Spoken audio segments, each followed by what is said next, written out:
બેફામ દોડતી કારનો અકસ્માત સર્જાયો। શિવરંગની 4 રસ્તા પાસે બેફામ કારનો અકસ્માત। પૂર ઝડપે દોડતી કારમાં ડ્રાઈવરે કાબુ ગુમાવ્યો। કાર ગોળ ગોળ ફરતા કોમ્પ્લેક્સમાં ઘૂસી। કોમ્પ્લેક્સની બહાર પડેલા 5 વાહનોને અડફેટે લીધા। એક દુકાનમાં ઘૂસી જતા સામાનને પણ નુકસાન થયું। રાત્રિના સમયે અકસ્માત થતા કોઈ જાનહાનિ થઈ નથી। અકસ્માત બાદ કાર ચાલક સ્થળ પરથી ફરાર થયો।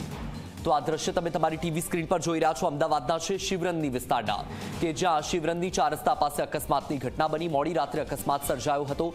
સીસીટીવી ફૂટેજમાં તમે સ્પષ્ટ જોઈ શકો છો કે કાર ગોળ ગોળ ફરતી આગળ જઈ રહી છે અને સાથે કેટલાક વાહનોને પણ અડફેટે લે છે। 4 થી 5 જેટલા વાહનોને અડફેટે લીધા અને દુકાનમાં ઘૂસી હતી કાર। દુકાનમાં સામાનને પણ નુકસાન થયું છે।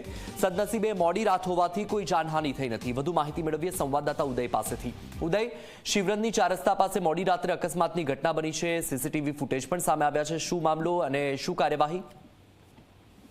વત્સલ, જો વાત કરવામાં અમદાવાદના રસ્તા ઉપર આત્રે દિવસે અકસ્માત થઈ રહ્યા છે, લોકોના જીવ જઈ રહ્યા છે, ત્યારે વધુ એક બનાવ જે છે અમદાવાદના શિવરંગની વિસ્તારમાં સામે આવ્યો છે, જ્યાં એક i20 હોન્ડાની કાર જે છે એ કાર ઉપરથી કાર ચાલક જે છે તમે જોઈ શકો છો પૂર ઝડપે ચલાવીને અકસ્માત સર્જી રહ્યો અને સીસીટીવી ફૂટેજમાં દેખાઈ રહ્યું છે કે આ કાર 1 નહીં 2 નહીં પરંતુ 4 થી 5 વાહનોને અડફેટે લઈ રહ્યો છે, જેમાં સામાન્ય ઇજાઓ પણ થવા પામી છે। ત્યારે કાર ચાલકે અકસ્માત સર્જી કાર ત્યાં મૂકી અને પછી ત્યાંથી ફરાર થઈ ગયો છે। અત્યારે ટ્રાફિક પોલીસે કાર માલિકની શોધખોળ શરૂ કરી છે। કઈ પરિસ્થિતિમાં કયા સંજોગોમાં એ ક્યાંથી આવી રહ્યો હતો, કઈ રીતે અકસ્માત સર્જાયો તે લઈને પણ તપાસ શરૂ કરી છે। વત્સલ, બિલકુલ ઉદય, માહિતી બદલ આભાર।